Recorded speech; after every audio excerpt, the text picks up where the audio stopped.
Excellent. Well, welcome everyone. Welcome to everyone who's here physically in the room, and to everyone who's joining us on Zoom today. And I'm very excited to kick off our event here, where we're going to celebrate Haizhen Mou and Michael Atkinson's recent publication, Fiscal Choices: Canada After the Pandemic. So for those of you who don't know me, my name is Lolene Birdall. I'm the Executive Director of Johnson Shoyama Graduate School of Public Policy, and I'm also very happy to act as today's moderator. And so for those of you who have read the book, and if you haven't read the book, I will tell you that there is going to be an opportunity for you to purchase your own copy after the event and get it signed, no less. But for those of you who have read the book, you'll know that in Fiscal Choices, Michael and Haizhen examine Canada's fiscal response to the COVID-19 pandemic and the challenges of stabilizing the economy, controlling inflation, and fostering growth. They conclude with predictions and prescriptions for a sustainable and accountable future within Canada's political system. And today we have the great pleasure to benefit from the author's insights as we dig deeper into some of those challenges and to additionally recognize and celebrate this publishing event. So some of you in the room I know are aware of this, but for those of you who aren't, publishing a book is a big deal. And it's a big deal because when you get started, and it's such a wonderful inspiration, and then the work comes, and then you get to this point. And quite often when we get to this point, people just move on. I always think it's a great chance to stop and take stock and to celebrate. And so thank you both for being open to celebrating your work here. So before we proceed any further, I'd like to acknowledge that while today's event is taking place in Saskatoon and online, JSGS's physical home is located in Saskatoon and Regina, which means that we operate on Treaty 4 and Treaty 6 territories, which are the traditional lands of the Cree, Ojibwe, Saulteaux, Dakota, Lakota, and Nakota, and the traditional homeland of the Métis. We are glad to welcome all of you who are joining us today here and across Turtle Island, and make this acknowledgement as an act of reconciliation and gratitude to those whose territory we reside on or are visiting. And so I encourage all of you to take a moment to reflect on the land you reside on and think about and express gratitude for the place and the people who have safeguarded it throughout time. And so I encourage you to make that reflection for yourself. So knowing that we have some guests here we have a lot of people here who are true JSGS community, but we also have some guests. I'd like to take an opportunity to talk a little bit about JSGS before we get to what you really came here for. So JSGS is a national hub for advanced study and research in public policy and administration. We have campuses in both the University of Regina and the University of Saskatchewan, and we have graduate and executive development programs that build knowledge, skills, and competencies for success in government, nonprofits, cooperatives, and credit unions. We're nationally recognized for our professional training and research excellence, and we're responding to the needs of public sector partners, including First Nations, Métis and Inuit organizations, governments, and communities who are confronting economic, social, and environmental issues. And if you'd like more information about our school and what we do, I'd encourage you to visit us online at www.schoolofpublicpolicy.sk.ca, or if you're here after the event, just talk to me. I will tell you all about us. So here's how we're going to proceed. I'm going to briefly introduce our speakers. Then we're going to go into a fireside chat. So I said, well, would you each like to speak for 20 minutes? They enthusiastically said no. And so instead, I'm going to pose some very difficult questions, accompanied by feedback occasionally, in order to dive deeper. There we go. Into some of the themes of the book. After we do that, we're going to open it up for audience questions and answers. So if you're in the room and you have a question, that'll be really easy. You'll just wave at me and I'll take your question, and then I'll repeat it back just in case it's not heard online. If you're online, what you can do is you can email your question to jsgs.events@uregina.ca, and those questions will get to me. We'll chat till about 5 p.m. And then for those people who are here in Saskatoon, I'll invite everyone to join us in the Diefenbaker building lobby for some refreshments. Any big celebration deserves some kind of treat or cake, and so we're going to have that here. If you're not here in person, I encourage you to find a way to celebrate on your own. And if you'd like to purchase a copy of the book and get it autographed by both authors, the books will be available for purchase in the lobby, courtesy of Turning the Tide bookstore. And so we invite you to that. And then finally, just some logistics reminders. The event is being recorded. It'll be available to view on the JSGS website once it's edited. For those of you who are here in person, if you need to exit, we have doors at either side. Washrooms are just out the door on my right and to the back. And if you have your cell phone with you, which would be everybody, if you could make sure it's muted. And if you're on Zoom, if you could please make sure that you remain on mute so that it's an enjoyable experience for everyone. If you're on Zoom and you have any kind of logistics issues, you can send a message to jsgs.events@uregina.ca and Karen will help you out. All right. Now to our speakers in alphabetical order. We have Dr. Michael Atkinson. He's Professor Emeritus at the Johnson-Trauma Graduate School of Public Policy at the University of Saskatchewan and an adjunct professor at the University of Victoria. So he's held several numerous academic administrative positions, including the provost and vice president academic at the University of Saskatchewan and the inaugural executive director at the Johnson-Trauma Graduate School of Public Policy. Like myself, he is a political scientist, and Michael has published extensively in that field and in public administration and public policy. He is the past president of the Canadian Political Science Association, and in 2012 was awarded the Lieutenant Governor's Gold Medal for Achievement in Public Administration. Dr. Haizhen Mou is a professor here at JSGS at the University of Saskatchewan. An economist by training, her primary research areas include fiscal policy, fiscal federalism, health policy, and social policy. She's the principal investigator of multiple SSHRC grants and has published in economics, public policy, and public administration journals. So just to get us started, if we could all just thank Michael and Haizhen for joining us today, and we'll launch in. All right, I'm going to start you guys off with a softball question just to make you comfortable, and then we'll get into the hard stuff. So why'd you write this book? What were you hoping to accomplish? What brought this thing together? And if I could remind you, you do have a mic. Okay, I'll start, and Michael can add to it. So Michael and I had been working together on fiscal policy for many years, feedback.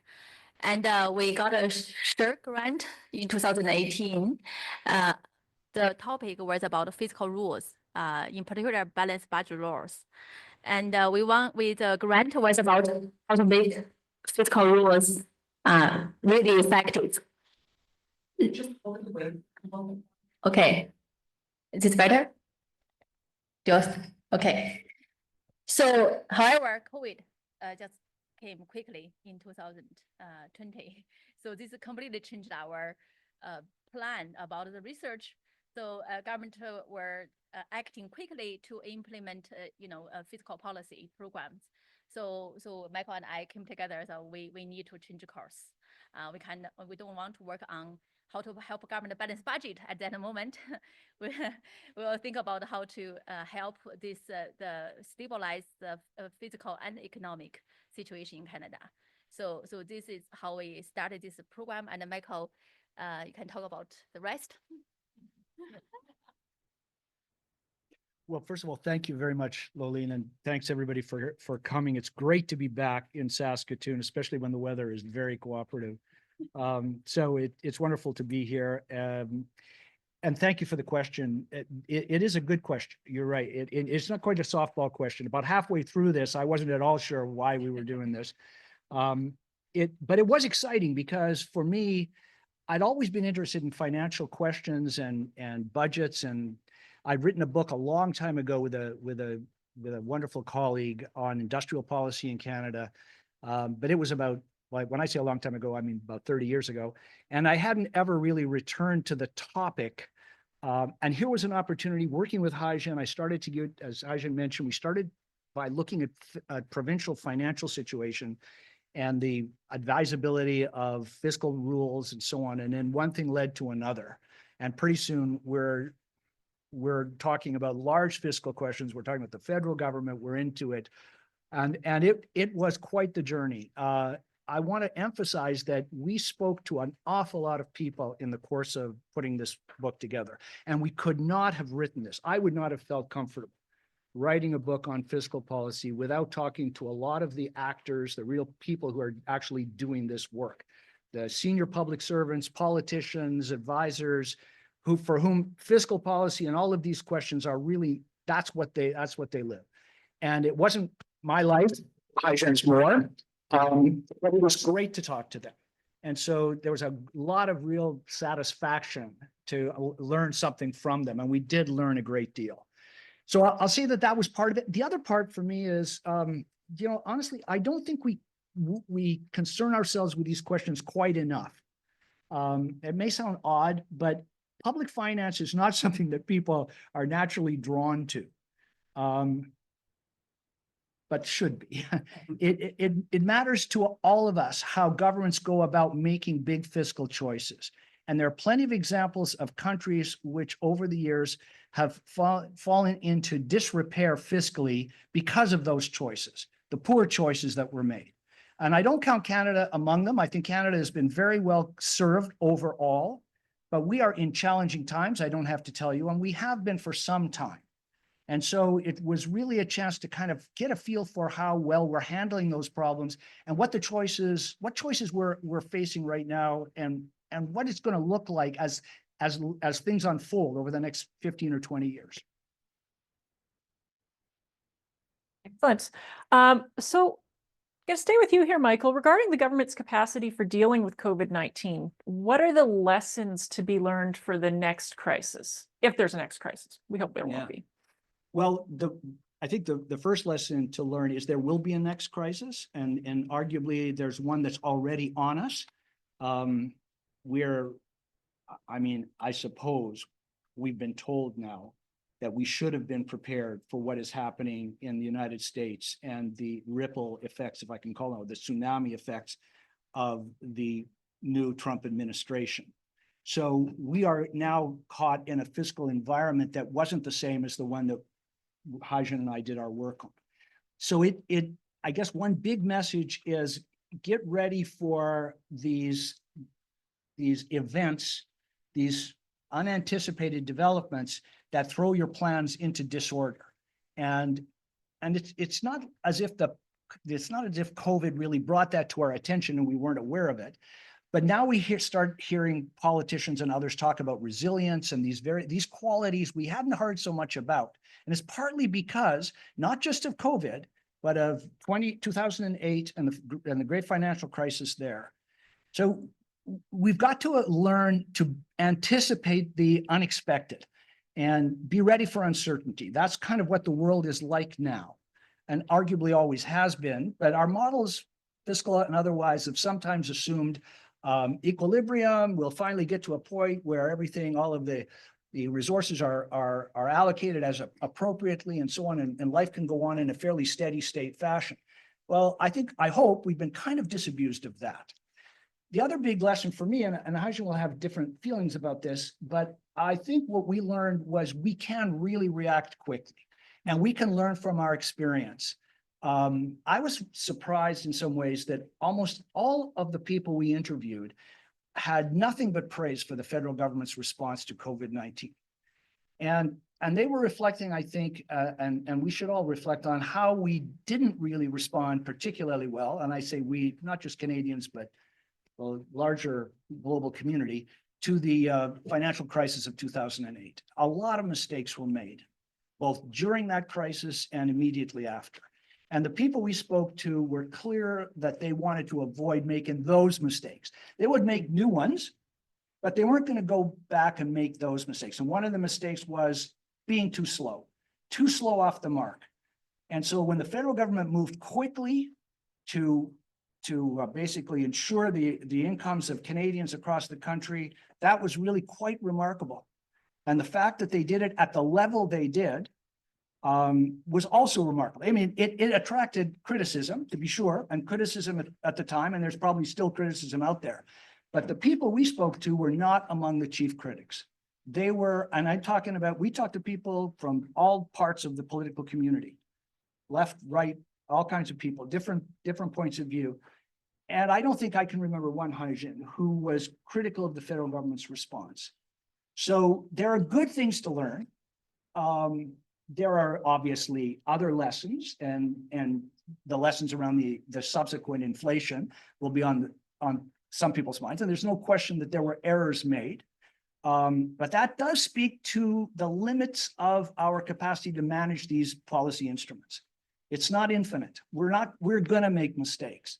Don't be too harsh in judging people who are trying to get this right and trying to learn from what has happened in the past. So I tend to be pretty optimistic about the people we spoke to, even though, as you'll read, if you read the book, you'll see where we do have some critical comments. It's not that this is not all cheerleading, but overall COVID response, I think initial COVID response in particular was very positive.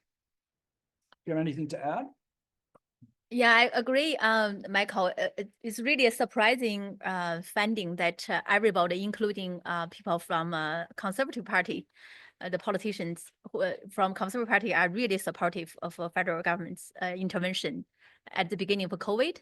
So, but the response of the federal and the government in particular also reveal, like what Michael said, that the fiscal policy are prone to errors. So 2008, in 2008 financial crisis, the response of most governments are too slow, too little. So European countries were trapped in this negative consequence of austerity measures for years. So it's partially because of that history probably. During the COVID crisis, governments acted quickly, and now we look back, some criticize we acted too much probably. Overspending, too generous income support, and low interest rate for too long a time. So all of these, people argue, those partially lead to this high inflation period. So it's kind of like a underspending or overspending. We are learning this cycle of these errors in fiscal policy. But in general, we think a fiscal policy is a very effective and rapid tool that the government could use when we deal with the next crisis. So I'm curious, you use a word in the book, phrase, secular stagnation, which I'll admit doesn't come up frequently in my own conversations. You say it predates the pandemic and that it's going to be with us for years to come. So can you explain what it is and how it might be made worse by uncertain international trade and the geopolitical environment? What should we think about when we think about stagnation? I will start, and Michael is actually more than half an economist and can over the years we work as a team, so I'm half a political scientist, he's half economist. So the secular stagnation has been going on around since like in the past 2 decades. So the phenomena is like a slow productivity and a slow economic growth in developed countries, including Canada, US. So the low interest rate has been going on for years, if you remember, even before COVID. So the low interest rate was a response to secular stagnation because we don't have other instrument to stimulate economic growth. So low interest rate is what we can do. So the low interest rate also created some problem. For example, the housing bubble, right? And the widened wealth inequality among different group of people. So this was a problem for Canada and the US and the European country in particular for even before the COVID. So COVID just added kind of a huge sudden economic shock to the system, but this didn't really change the secular stagnation trend that I have been going through. So now the Federal Reserve Bank of US and Canada want to go back quickly to a low interest rate period, right? So we are sort of going back to the past.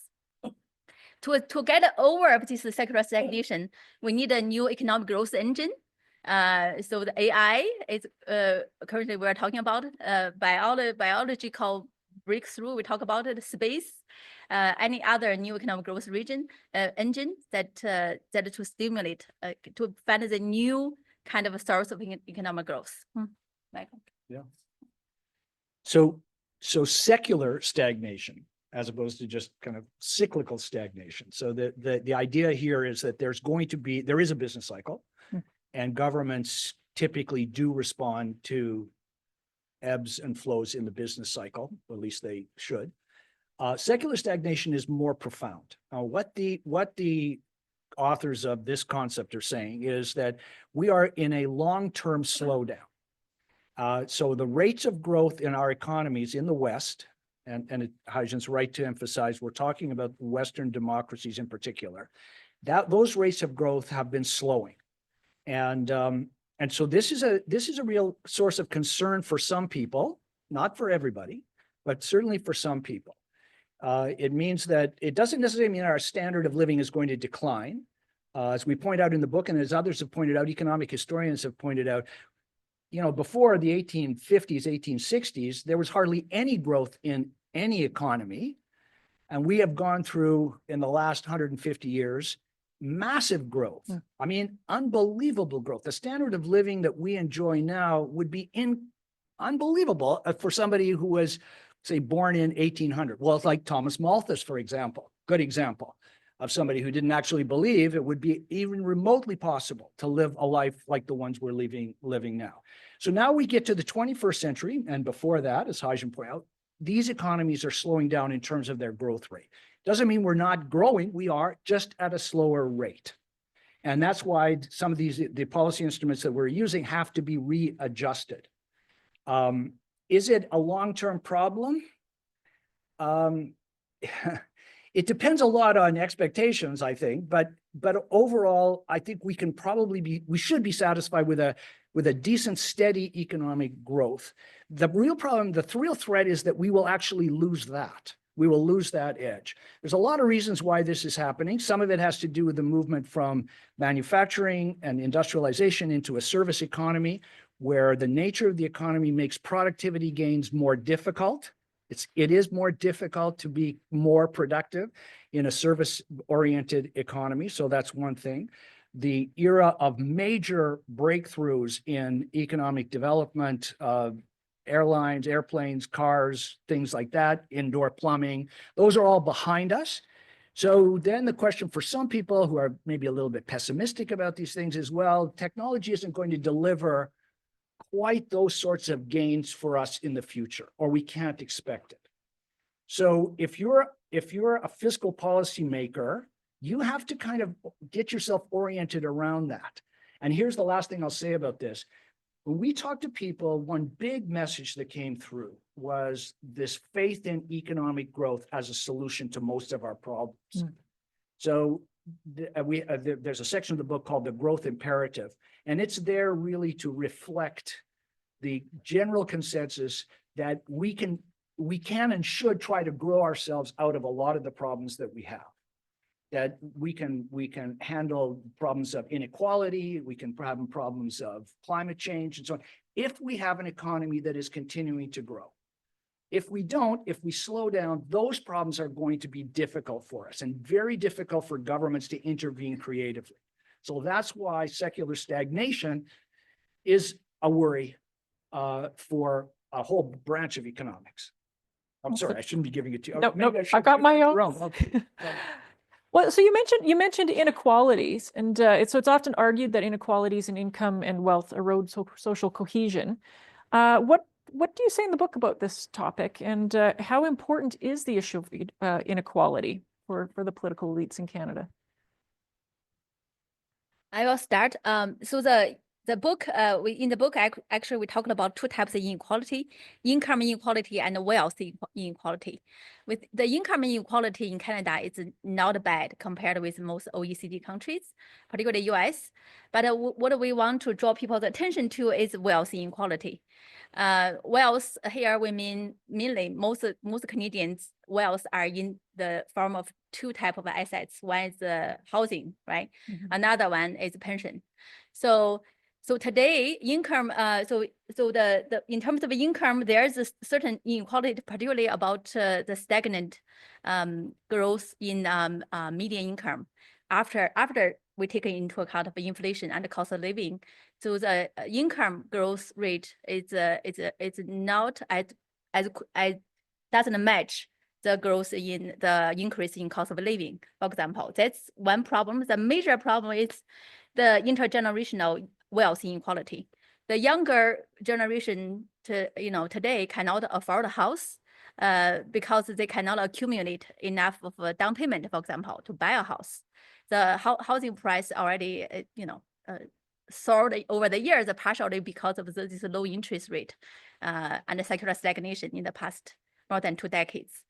So this wealth inequality is difficult to tackle. The traditional tax and transfer policies are all based on income, not wealth, right? So how do we tackle wealth inequality? So we interviewed people and asked their opinion on a few policy options. The first one is wealth tax, and people are not enthusiastic about it for many reasons. A second one is universal basic income. Interestingly, we heard more support for UBI, basic income, from a conservative type of think tank or politician than the liberal type. So, and the third one is which we talked about in a new publication, recent publication last year in Policy Option, is that there's some radical idea which was proposed by Thomas Piketty in one of his new book. He talked about the idea of pre-distribution of income. The idea is to give every youth at his or her 25th birthday 120,000 euro as an endowment. So the youth can use it to start a company, to buy a house, or to invest in higher education. So this kind of radical idea is to redistribute wealth and to give people a level playing field to start their life and career. I mean, that's a little bit radical, but there are similar ideas. For example, in my class discussion, students propose free college education. That could be in a kind of a similar philosophy of helping people from low family wealth environment, for example, this background, to have equal opportunity to pursue wealth, accumulate wealth, to foster more intergenerational upper mobility. So I don't have very much to add to that. That we chose to ask our interviewees about inequality because it definitely was on their mind, was on our mind. I think it was on our collective minds. There's been an awful lot of recent work done trying to map out just what the pattern of inequality is, and much depends on your reference point. I mean, you could take the view that, well, Canada's kind of in the middle ranks in terms of OECD on these various Gini indexes and so on. Or you can take a look, as Haizhen has, at the conditions that particular generations are facing and ask yourself, are the instruments that we're using, the fiscal instruments that we're using, making life better or worse, making their prospects better or worse? And that, I think, is probably where we need to pay more attention. That low interest rates that Haizhen talked about before, the pattern of low interest rates over a long period of time has created assets in the hands of a relatively small group of people. Not relatively small. I mean, has left a lot of people behind. And that is a lingering problem going forward that we need to somehow face up to. Now, the Piketty suggestion is pretty radical, quote unquote, that some would say decidedly socialist. Fine. But so we need to start thinking more about how to get people started in life at a level where they can prosper, as opposed to transferring funds to them when they are in desperate situations or their lives are more precarious. And that is probably some kind of, I'm sure social policy thinkers, and I don't count myself among them, but I would like to think the social policy thinkers are thinking beyond this existing tax and transfer programs. And certainly when you see UBI enthusiasts and wealth tax people, they are doing that. There is resistance, and some of it is practical. Some of it, people we interviewed said, well, Mike, there's not that much wealth out there. right? Don't get the idea that you can tax people's wealth in Canada and rake in tons and tons of money. It's just, and besides, taxing wealth is very difficult. People hold their wealth in different ways. And anyway, it invites all kinds of bad behavior, et cetera, et cetera. So there's lots of reasons if you want to resist these ideas, there's a catalog of resistors. But we can't keep resisting these ideas and not come up with some solutions to these problems. A recent survey, I think it was Agnes, not Agnes. Angus Reid. Angus, not Agnes. Agnes Reid said that this Generation Z or whatever it is, people between the ages, I think, of 18 and 34, so it's a couple of generations, are way more inclined to think that joining the United States is a good idea. Compared to people, say, my age, ancient, right? And so you have to ask yourself, like, well, do we just live with this? I mean, there is reason why you're getting these responses. And some of it has to do with the payoff, if you like, of the fiscal policy, where we've set these fiscal and monetary levers over the last 20 years. There you go. So where does, it's often argued that federalism allows us to have a policy laboratory and maybe some provinces could experiment with all of this. Where does federalism fit into all this? Do you, like, when it comes to the economy, is federalism a strength for us in Canada these days, or is it a barrier, or somewhere in between? Yeah, I think we disagree on this. Do we? Do we just? Probably. You're going to see the first real disagreement. Go ahead. So yeah, I think you are more negative than I am. I don't know what's the opposite. Probably we had some debate about this. So when we one of the book chapters in the book is about federalism, whether federalism is a facilitator or barrier to the policy making in Canada right now. So that time we didn't anticipate the trade war. So what we look at is mainly how difficult for Canada to implement any new program or to build a pipeline because of federalism. The dispute between BC and Alberta was an example, right? So federalism became a barrier in facilitating large project or basic income, such type of policy in new policy change. However, the trade war got me rethink about this. So we had a discussion. Some of my students were here. We talked about the importance of having this fiscal federalism system in place when there is a trade war. So for example, we have equalization, we have Canada health transfer, we have Canada social transfer. Those are great buffers when we face an external kind of a threat from the trade war, right? Equalization is like insurance among the province. If one province was hit harder by the tariff than other, equalization will help that province, right? And the transfer provide a substantial part of revenue, a source of revenue for provincial governments, even when they went through this were affected by the trade war. So a metaphor which we talk about is like our big boats, small boats of the Canadian province were chained together. When there's a storm coming, we are better together, chained together to endure and overcome the impact of the storm. So I think in terms of this fiscal federalism, it become our strength at today's kind of environment. And however, there are still barriers and other problems, and we have to deal with. Michael, add to it. Yeah.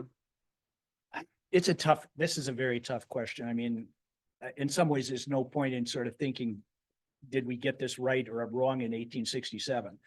There was no question Canada would not exist if it didn't exist as a federation. So there had to be a very significant, turns out, level of decentralization. It does come with costs. The putative benefits are that you get localized majorities can make decisions, especially in social policy questions. But when it comes to fiscal policy issues, then you start to see some of the negative sides of having a federal system, where some of the provinces simply want to go their own way and do their own thing.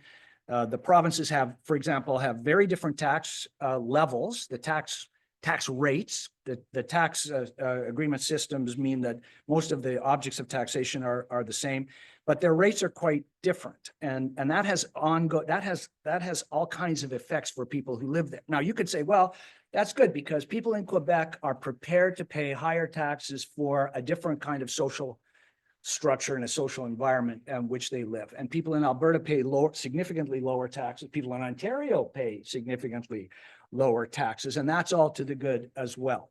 And I don't want to discount those arguments too much, but when it comes to facing a challenge like COVID, for example, then you do really need to marshal all of the strength you've got from across the country. And I'm not going to, there's people here who know more about interprovincial trade barriers than I do, including Lolene. But it is a source of real irritation to realize that your economy is actually held back in terms of its growth potential by a set of barriers set up among the provinces, choices that have been made or allowed to be made that actually make life more difficult for people, more difficult to move, more difficult to establish businesses. So federalism, again, federalism is not something we can really talk about profitably, I think, because we're going to have it. And the provinces are very different in terms of their fiscal situations. Let me put it this way. It's a damn good thing we have a federal government with enough fiscal power, fiscal firepower to backstop the provinces that can get into pretty significant fiscal problems and quickly. I mean, the British Columbia government went from pretty much, I think, a budgetary surplus to a very significant deficit in a hurry. And that might, people may say, well, that's the choice of the BC electorate, but it has an effect on all of us eventually. So it is important that we have a federal government that has most of the fiscal tools to hand and is actually able to use them, would be my, maybe, like you say, chaining those boats together, strengthening those chains, I would say, in the face of, especially now, really unprecedented assaults on the economy and on the politics. I mean, that's really important to remember. Canada is a political project first, and an economic project second. Well, it's really important to keep the country together politically. So I'm willing to kind of cut the provinces a certain amount of slack just by virtue of that. But I'm very glad we have a strong federal government for when it comes to the use of fiscal tools. Well, thank you. And Haizhen, I like that analogy of the boats. It creates a great visual. Mm-hmm. So just before I turn it over to the room here, people were allowed to submit questions when they registered, and there was one that I can't let go. And I'll just read it. I would like to hear comments on Canada's response on the current trade tariff changes by the US by these notable authors. And I thought I too would like to hear comments from the two of you. So are there lessons from your book that speak to our current situation? What can we draw from COVID that might help us now? Well, Haizhen is the economist, right? So, I think economists should be forced to talk about tariffs. But I will go back to what I said at the beginning about uncertainty and preparedness. The fact is that this country has really not been prepared for this kind of shift in economic circumstance. We have been allowed ourselves to kind of drift in terms of our economic policy. So, and yet we live, and we've been shown that we live in a very uncertain world where very unexpected things can happen to throw everything off. So it's on us and on some of the people we spoke to gird themselves for the future more. I mean, we are short-term thinkers. I mean, even now, when you take a look at the economic press, for example, the business press, take a look at the Globe and Mail on any given day. Where's the focus? It's mostly on like what is happening right now? What is happening in this quarter? What is going to happen in the next few weeks? We have not spent enough time thinking about what is happening over the long term and how our economy is evolving. And that's one of the reasons why those interprovincial trade barriers are so irksome. We've been talking about doing something about them for literally decades. And now, with a gun to our head, we're starting to think, yeah, you know, that might not be a bad thing. There's a real price to be paid for not paying attention to the long term and our long-term prospects. Oh, sorry, the tariff. I think, you know, one main message that we provided in the end of the book is to have this long-term thinking, to focus on the long-term sustainable economic and economy and physical management, and also have a kind of a inclusive social policy agenda. That's one of the few policy recommendations we made in the book.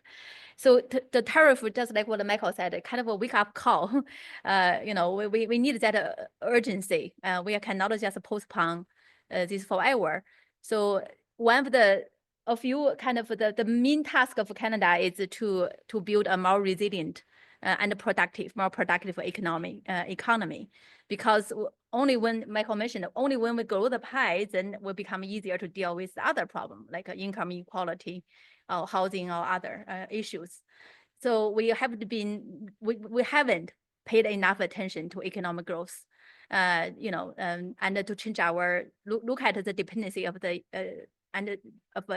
Canadian economy on US, for example, and to diversify our economic trade relationship, to build a more resilient domestic economy, to remove internal trade barrier, and to do lots of, you know, change and renovations. And I think now it's just the Trump actually give us a kind of a gift that we should start looking at that.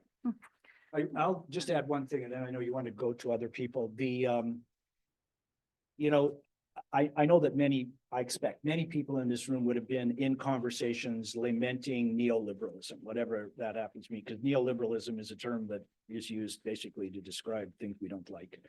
Privatization, free markets, globalization, and all those things. So now we're starting to see what life is going to be like in that post-neoliberal era. And I, for one, am regretting some of the sacrifices I think that ordinary Canadians are going to have to make as we shift out of our expectations that we can manage our trade relationships with the United States. And I hope we don't overreact. That's the other thing about, to be really careful about overreacting and saying, well, now we have to kind of build a kind of fortress Canada where everything we make, we consume here. I mean, it would be a terrible idea. I mean, so we can't give up on trade relationships and our international obligation. We need to rethink them. We still will trade with the United States. Right? There is no escape from the geography. So we need to get better at that and smarter at that and out of our level of complacency.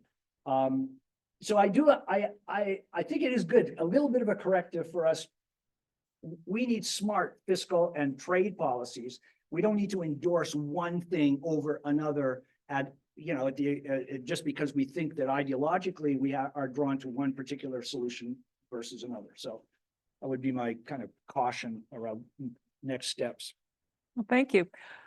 So I think they're warmed up. So I'd like to hear some questions from the audience, and just to remind you, what I'll do is after I hear your question, I'm just going to repeat it for the microphone, and I might condense it a little bit, and then we'll turn it over to these two to answer. So we'll go to Dave McGrain. Okay.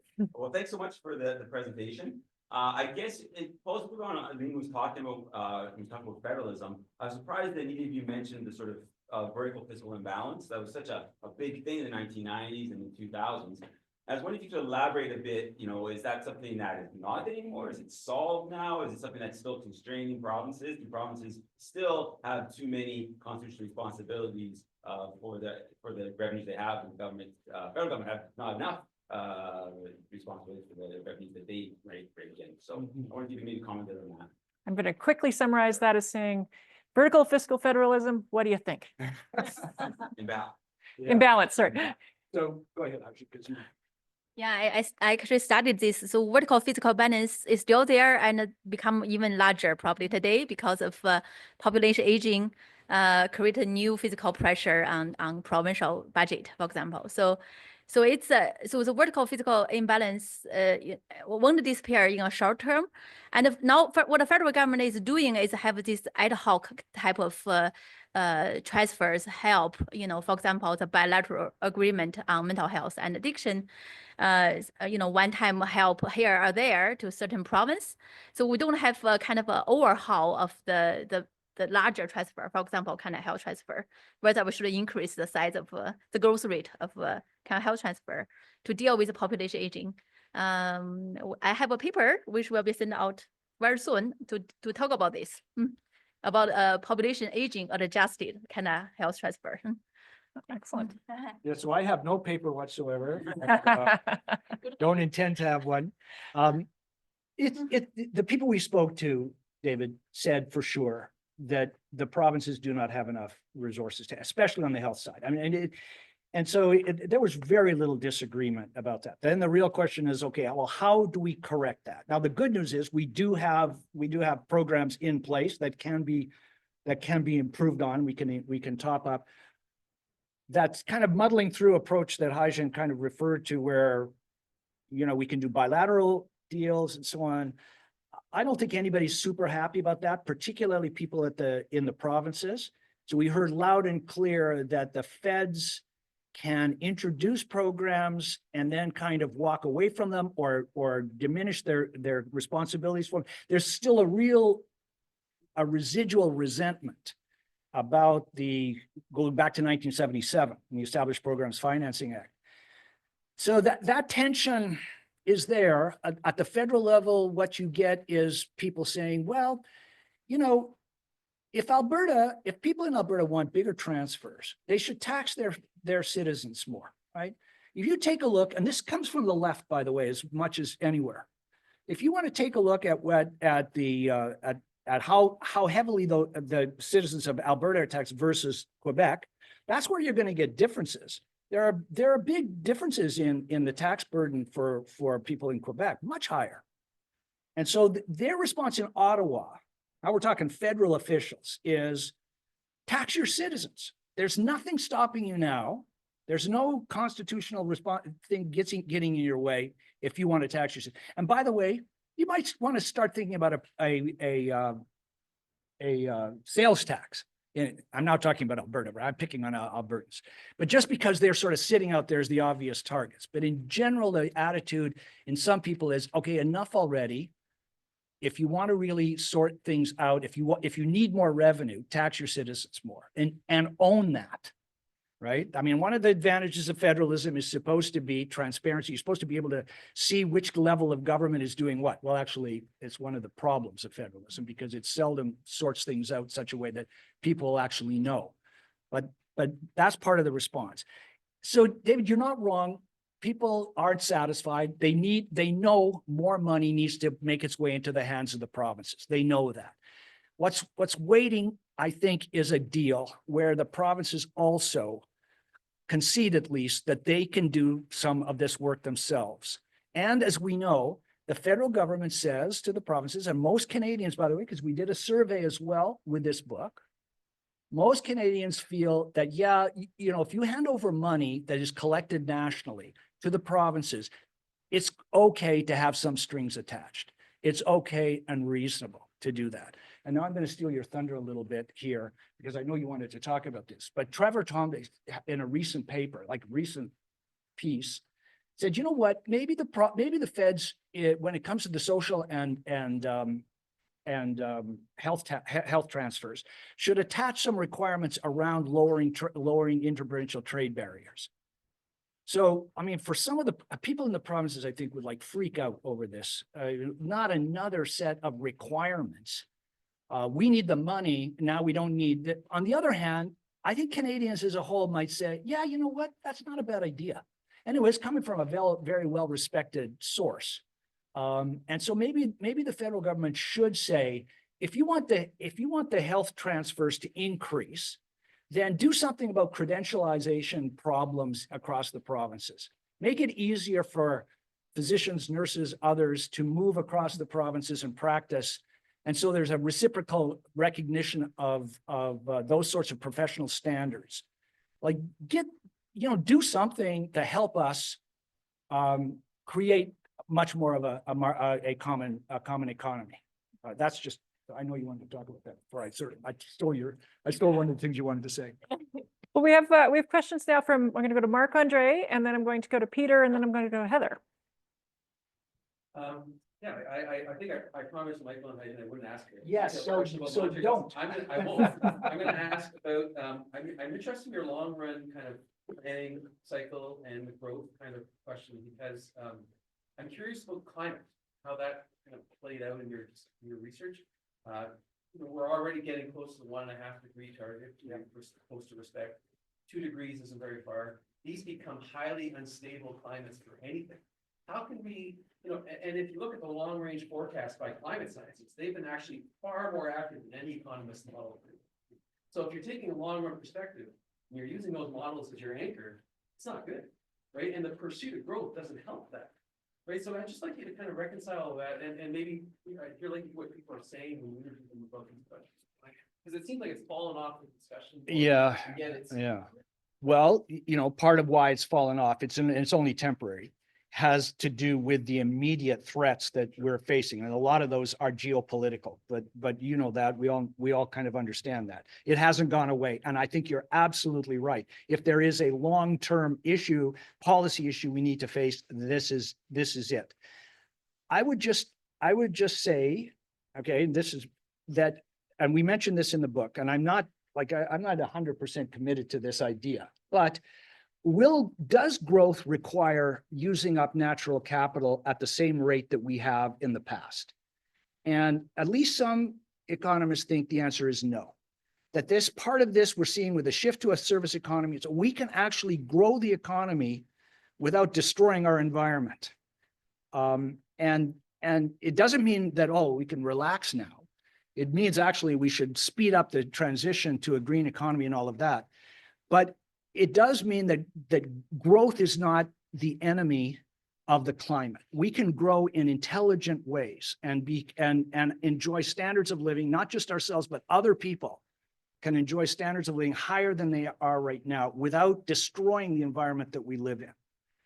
Now, okay, that sure sounds good. Is that actually going to happen? And so people like McAfee and others say, yeah, that's happening, and it's going to continue to happen. We will grow without this kind of destructive portion. There's still people who are very skeptical about that. And there are people who are so skeptical, what they would really like is what Hinkle calls degrowth. What they really want to do is shrink all of these economies, go back, lower our collective standards of living. Well, that's great. I mean, especially if you're a tenured faculty member, some institution, that's really great for you. But, there are big distributive effects of these kinds of ideas. So I much prefer the concept that we can grow in intelligent ways, not simply more consumption and more waste, but we can do it in ways that really are sustainable, which is why sustainability, I think, is and should be an important part of any of our kind of fiscal apparatuses. We take a look at what our options are, being sustainable. And to be fair to economists do like sustainability, right? They like paths that are actually you can stay on because they generally like stability, period.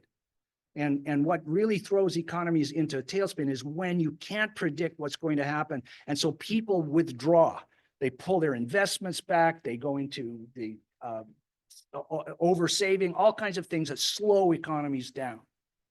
Anyway, that's a long answer, but a great question. Do you want to contradict me? No? No. All right, should we go to Peter?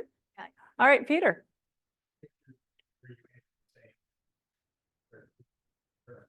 One of the issues in public finance is the urgent often the long-term thinking. So in the past, we've done a whole bunch of things that around the law, special operating agents, partnerships. An ideas come back, and then it's a chance to be effective. I think partly voted by our political party has been saying, why don't you change the way we budget? If we have an increment in capital, Yep. separated. Yep. Some. That an idea that makes sense. It did, until I read Andrew Coyne the other day. Coyne said, well, it's all money, it's all the same, and so you gotta be careful that you don't give people a way out of facing up to what their real commitments are.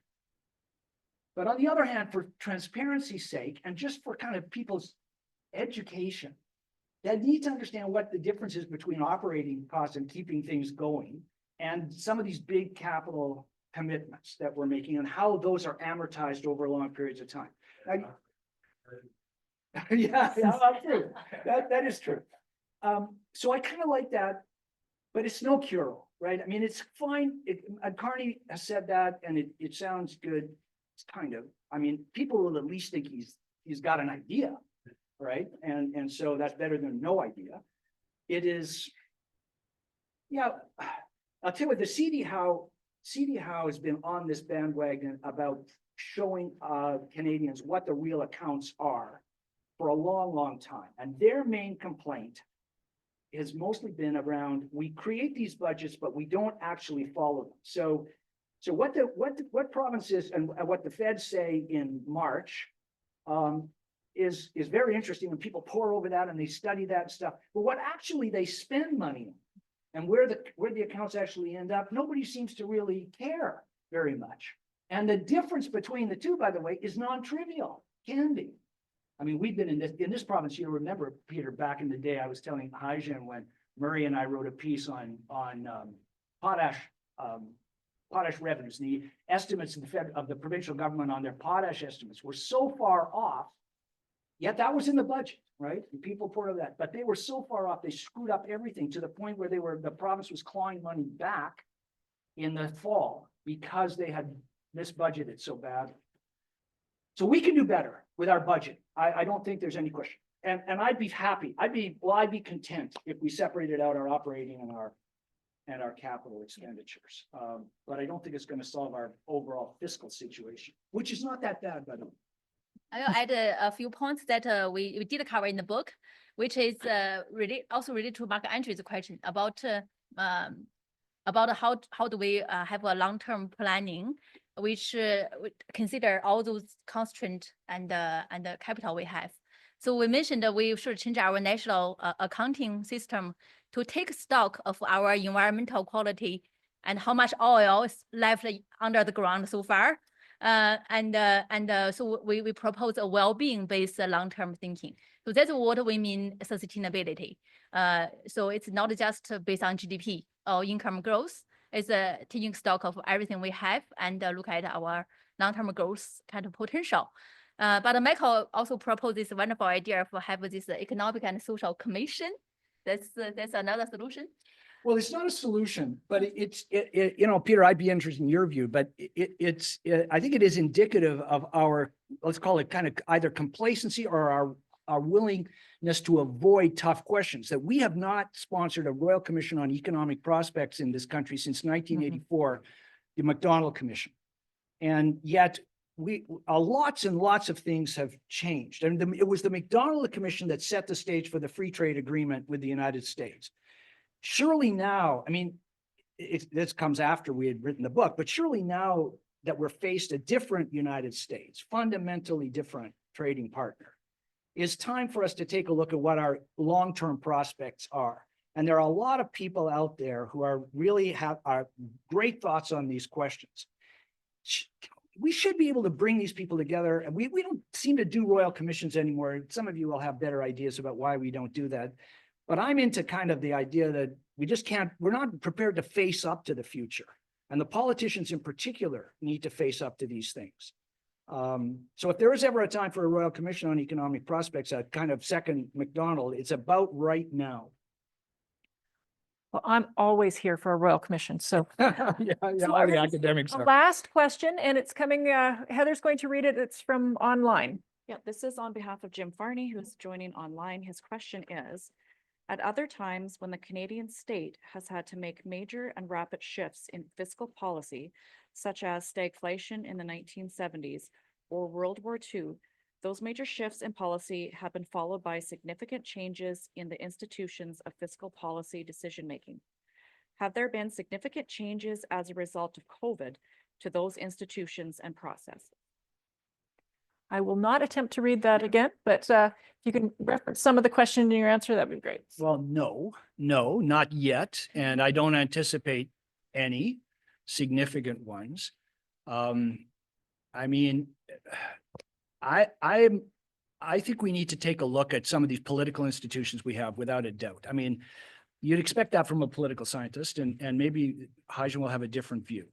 But our electoral system is about as ancient and creaky as you can imagine, and it is not serving our purposes. And I'm a person who was a long-term skeptic of proportional representation and things like that. And if you, the last part of the book throws out a whole bunch of ideas around changing our fundamental institutions. Do I think the COVID experience will have any real effect? No, I doubt it.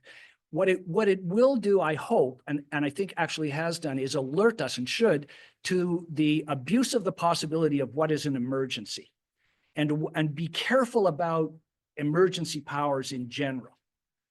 And we're seeing this around the world, declarations of various emergencies being used as opportunities to kind of scrap standard procedures and processes whereby particularly legislatures are involved in some fashion in decision-making. So I hope that there were some things coming out of COVID that should have made Canadians sit up and really wonder if we are really strong enough in terms of our democratic institutions to handle emergencies. I'm not optimistic about it. I think there's more chance that we'll get changes to fiscal policy than there is probably to basic political institutions, because I'm an old person and I've heard arguments along these lines for so long. Maybe after I passed away, suddenly something will happen and we'll have proportional representation in Canada and various other useful changes. But I don't know, my lifetime, probably not. So I will just add quickly, we did hear lots of complaint about the lack of accountability and transparency in our just regular and emergency time of fiscal management. So I just echo Michael's point that we need to safeguard our emergency planning process in the future to ensure democratic and transparent process. Well, thank you both. I think we've all had, we've covered a wide range of topics today. We've covered political science, economics, a little bit into climate science even. So we've covered a wide range of topics here, and I think that there's been a lot of things for people to think out. Some points for hope, some points for not despair, but points for caution, and definitely a reason for everybody to make sure they get your book signed by the two of you. So before we end this event and go to the lobby and have some refreshments, I'd like to ask everyone to join me in thanking Haizhen and Michael for sharing their insights with us today. And just to remind you, for information on our upcoming JSGS lectures or to learn anything about the school, please visit our website. Thank you very much for joining us today, and we look forward to seeing you again. And for those of you here, please come to the lobby. Thanks everyone online.